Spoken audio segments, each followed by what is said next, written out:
नमस्कार, आप देख रहे हैं कैपिटल टीवी का खास शो दो टूक। मैं हूं परवीन शेख। उत्तर प्रदेश, उत्तराखंड, हिमाचल प्रदेश, राजस्थान, मध्य प्रदेश, गुजरात समेत कई राज्यों में लव जिहाद और अनैतिक धर्मांतरण को रोकने वाले कानून बन चुके हैं। इन कानूनों को चुनौती देने वाली याचिका अभी सुप्रीम कोर्ट में भी लंबित है। इस बीच अखिल भारतीय पसमानदा मुस्लिम मंच के राष्ट्रीय अध्यक्ष जावेद मलिक ने इन कानूनों के समर्थन में याचिका दाखिल की है। उनकी याचिका पर सुप्रीम कोर्ट में सुनवाई फिलहाल तो टाल दी गई। सुप्रीम कोर्ट अब 28 जनवरी को इस पर सुनवाई करेगा। इस बीच हमीरपुर लव जिहाद में एक नया मोड़ आ गया है। हमीरपुर लव जिहाद में यूपी पुलिस का एक्शन। योगी सरकार ने बुलडोजर एक्शन का दिया आदेश। हमीरपुर लव जिहाद मामले में पीड़िता के अदालत में दर्ज धारा 164 के बयान के बाद मामले में आरोपियों की संख्या काफी बढ़ चुकी है। थाना प्रभारी अनूप कुमार के मुताबिक पीड़िता ने बयान में एक से ज्यादा लोगों के दुष्कर्म और धर्मांतरण के दबाव की बात कही है, जिसके बाद पुलिस ने केस डायरी में नए नाम जोड़ते हुए गिरफ्तारियां तेज कर दी हैं। फरार आरोपियों की तलाश में अलग अलग टीमें गठित करके दबिश दी जा रही है। पीड़िता के बयान के बाद प्रशासनिक शिकंजा भी कसता जा रहा है। एसडीएम सदर ने नगर पंचायत कार्यालय पहुंचकर आरोपियों से जुड़ी संपत्तियों का ब्यौरा भी खंगाला है। अवैध निर्माण को लेकर नगर पंचायत को नोटिस जारी करने के निर्देश दिए गए हैं। सोमवार को सिंचाई विभाग की टीम जो सरकारी जमीन है उसकी नाप खोज भी करने वाली है, यानी आज इस पर पूरा जो लेखा जोखा है वो तैयार किया जाएगा। जमीन की पैमाइश आज शुरू हो गई है।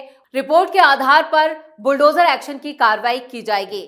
प्रशासन हाईकोर्ट से जुड़े आदेशों की भी कानूनी जांच कराए, जिसमें रसूख का इस्तेमाल कर रोकी गई नाली नगर पंचायत ने चस्पा किया नोटिस जांच में सामने आया है।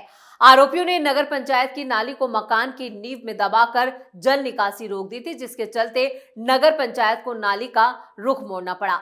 अब इस मकान पर नोटिस चस्पा कर आगे की कार्रवाई तैयार की जा रही है। एजेंसियों की जांच में सिमी कनेक्शन। मामले की गंभीरता को देखते हुए खुफिया एजेंसियां भी अब एक्टिव हो चुकी हैं। मुख्य आरोपी के पिता इस्लामिक मूवमेंट यानी सिमी से संबंधों को लेकर सबूत खंगाले जा रहे हैं। खबरों के मुताबिक एजेंसियों को कुछ अहम इनपुट मिले हैं, जिनमें गोपनीय जांच चल रही है। आयशा मस्जिद से जुड़ा पुराना एंगल भी जांच के घेरे में है। जांच एजेंसियां आयशा मस्जिद के निर्माण और उसके इस्तेमाल को लेकर भी पुराने सबूतों को खंगाल रही हैं। पुराना दस्तावेजों की जांच की जा रही है। खबरों के मुताबिक बाहर से आने वाले इस्लामिक उपदेशकों के ठहरने और उनकी गतिविधियों की जानकारियां भी जुटाई जा रही हैं। सोशल मीडिया टिप्पणी से माहौल बिगाड़ने की कोशिश हो रही है। मामले को सांप्रदायिक रंग देने की कोशिश करता भी यहाँ पर कहें कि एक तरह से इससे भी यह मामला सियासी तौर पर काफी गर्म हो गया है। कतर से सोशल मीडिया पर आपत्तिजनक टिप्पणियां की गई हैं। स्थानीय लोगों ने उसकी टिप्पणी की कड़ी निंदा की है। पुलिस स्तर पर डिजिटल गतिविधियों की निगरानी भी की जा रही है। पूरा परिवार अंडरग्राउंड है। मकानों में ताले को लेकर भी यहां पर पूरी तरह से सतर्कता बरती जा रही है।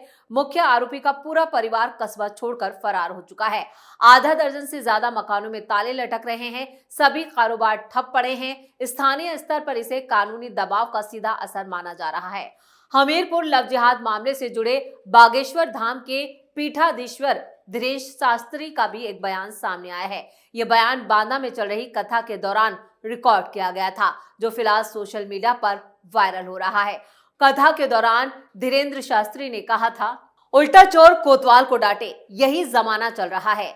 इस मामले में दोषियों के बजाय बजरंग दल के लोगों को थाने में डाल दिया गया है। अगर अधिकारी किसी दबाव या इशारे पर काम करते रहे तो वो दिन दूर नहीं जब उनकी बेटियां भी लव जिहाद जैसे मामलों का शिकार होंगी। सुनने में आया है कि सुमेरपुर में हिंदू समाज अब जाग रहा है। धीरेन्द्र शास्त्री के इस बयान के बाद ही अब इस पूरे मामले को सियासी तौर पर भी और हिंदू मुस्लिम रंग देने की कोशिश की जा रही है। सभी राजनीतिक दल अब खुलकर इस मामले में सामने आए हैं।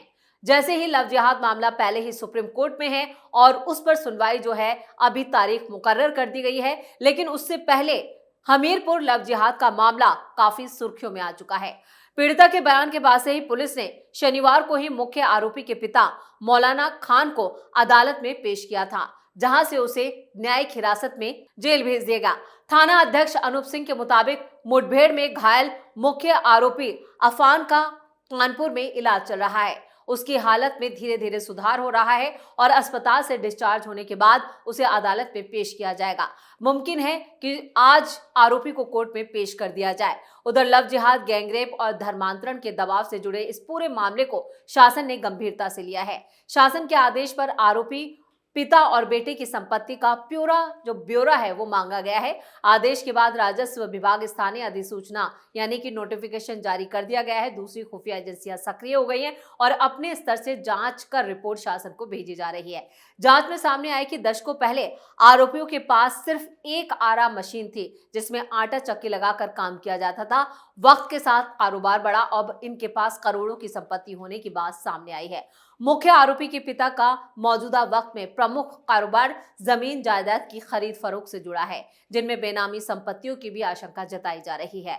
कुल मिलाकर हमीरपुर के इस मामले में एक तरफ कार्रवाई तेज है तो दूसरी तरफ वायरल बयानों और वीडियो ने मामले को और सुर्खियों में ला दिया है। इधर उत्तर प्रदेश, उत्तराखंड, हिमाचल प्रदेश, राजस्थान, मध्य प्रदेश, गुजरात समेत कई राज्यों में लव जिहाद और अनैतिक धर्मांतरण को लेकर कानून जरूर बन गए हैं, लेकिन मामले फिर भी रुकने का नाम नहीं ले रहे। कानून को चुनौती देने वाली याचिकाएं भी सुप्रीम कोर्ट में पेंडिंग है। इस बीच अखिल भारतीय पसमानदा मुस्लिम मंच के राष्ट्रीय अध्यक्ष जावेद मलिक ने इन कानूनों के समर्थन में एक याचिका दाखिल की है। उनकी याचिका पर सुप्रीम कोर्ट में सुनवाई फिलहाल तो टाल दी गई, लेकिन अब 28 जनवरी को सुप्रीम कोर्ट इस मामले पर सुनवाई करेगा। 3 हफ्तों में राज्य से मांगा जवाब। चीफ जस्टिस सूर्यकांत ने कहा है कि वो जनवरी के तीसरे हफ्ते में इस मामले की फाइनल हियरिंग के लिए लिस्ट करेंगे। इसके साथ ही सुप्रीम कोर्ट ने सभी राज्यों से कहा है कि वो 3 हफ्तों के अंदर अपना जवाब दाखिल करें। जावेद मलिक की याचिका को भी सुप्रीम कोर्ट ने भरोसा दिया है कि इसे बाकी याचिकाओं के साथ एक साथ ही सुना जाएगा। जावेद मलिक ने अपनी याचिका में साफ तौर पर कहा है कि वो इन राज्यों में जहां पर लव जिहाद को लेकर कानून बने हैं वो उनका समर्थन करते हैं और चाहते हैं कि उन याचिकाओं को खारिज कर दिया जाए जो इन कानूनों को चुनौती दे रहे हैं। उनका कहना है कि ये कानून समाज में शांति बनाए रखने और जबरन धर्मांतरण को रोकने के लिए जरूरी हैं। वहीं इन राज्यों ने बनाए जो कानून है उसके खिलाफ याचिकाओं का कहना है, जो याचिका करते हैं उन्होंने अपनी याचिकाओं में कहा है कि ये कानून अंतर धार्मिक जोड़ों को परेशान करने और व्यक्तिगत फैसलों में हस्तक्षेप करने का जरिया बन गया है। उनका आरोप है कि इन कानूनों की आड़ में कोई भी शख्स बिना वजह धर्मांतरण के आरोप में फंसा सकता है। इस तरह के मामलों में अक्सर लोगों की निजी जिंदगी में दखल दिया जाता है और सामाजिक तनाव भी बढ़ता है। याचिकाओं को जमीयत उलेमाए हिंद और Citizen for Justice and Peace जैसे संगठन भी दाखिल कर चुके हैं। उनका कहना है कि कानून का गलत इस्तेमाल होने की संभावना है, इससे धार्मिक स्वतंत्रता और व्यक्तिगत अधिकार प्रभावित हो सकते हैं। सुप्रीम कोर्ट अब इस मामले में सभी पक्षों की दलीलें सुनने के बाद ही फैसला देगा। जावेद मलिक की याचिका और बाकी याचिकाओं की सुनवाई के बीच कोर्ट ये तय करेगा कि कानून संविधान के दायरे में है या नहीं। लेकिन हमीरपुर का मामला जिस तरह से लव जिहाद का ये सामने आया है और जिस तरह से पीड़िता ने अपने बयान दिए हैं, उससे हमीरपुर का जो ये परिवार है, मतलब खान पिता और बाप बेटे तो कानून के शिकंजे में फंस गए हैं, लेकिन इसके साथ ही उनकी सारी संपत्तियों का ब्यौरा जो है वो जांच जो टीम गठित की गई थी उसके पास पहुंच गया है और आज से बुलडोजर एक्शन की कार्रवाई भी शुरू हो रही है। यानी पैमाइश के बाद जिस तरह से जमीनों पर कब्जा किया गया है उसको लेकर अब बुलडोजर अब धड़धड़ा कर गरजने वाला है। कुल मिलाकर यूपी में ये इकलौता ऐसा मामला नहीं है, ऐसे कई मामले सामने आए हैं जहां पर लव जिहाद और धार्मिक जो धर्मांतरण की बात है वो खुलकर सामने आई है।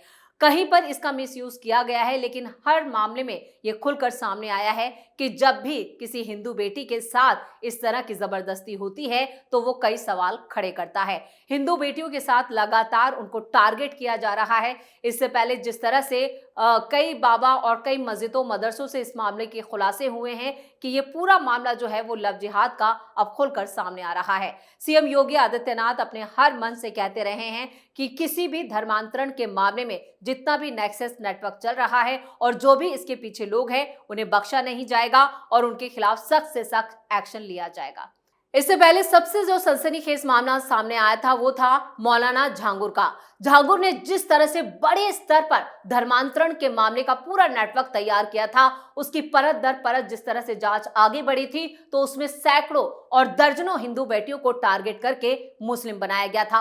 उसने तो पूरा अपना एक किला तब्दील कर लिया था, जहां पर बहला फुसला कर हिंदू बेटियों को उन मदरसों में लाया जाता था, फिर जबरदस्ती उनका निकाह पढ़ाया जाता था और इस्लाम धर्म उनसे कबूल करवाया जाता था। ऐसे अनगिनत मामले सामने आए हैं जिनकी जांच अभी चल रही है। इस मामले में तो एनआईए, ईडी, सीबीआई और तमाम जांच एजेंसियां सक्रिय हो गई थी, जो अब तक इस निष्कर्ष पर पहुंची हैं कि यह मामला विदेशों तक से जुड़ा है, विदेशों से फंडिंग कराई जाती है और इस तरह के मामलों को आगे बढ़ाया जाता है। यानी इसको गजवाए हिंद से भी जोड़कर देखा जाता है। लगातार इस्लामिक कंट्री, खासतौर से जो सऊदी, दुबई, यूएई के जितने भी इलाके हैं मिडिल ईस्ट के, वहां से काफी पैसा इंडिया में आता है और ये सिर्फ एनजीओ के नाम पर आता है, जो एनजीओ चलाए जा रहे हैं और जो इस्लामिक स्कॉलरशिप है, जो वहां लगातार यात्राएं करते हैं, फंडिंग होती है और इसका पैसा जो है वो धर्मांतरण जैसे मामलों में इस्तेमाल किया जाता है।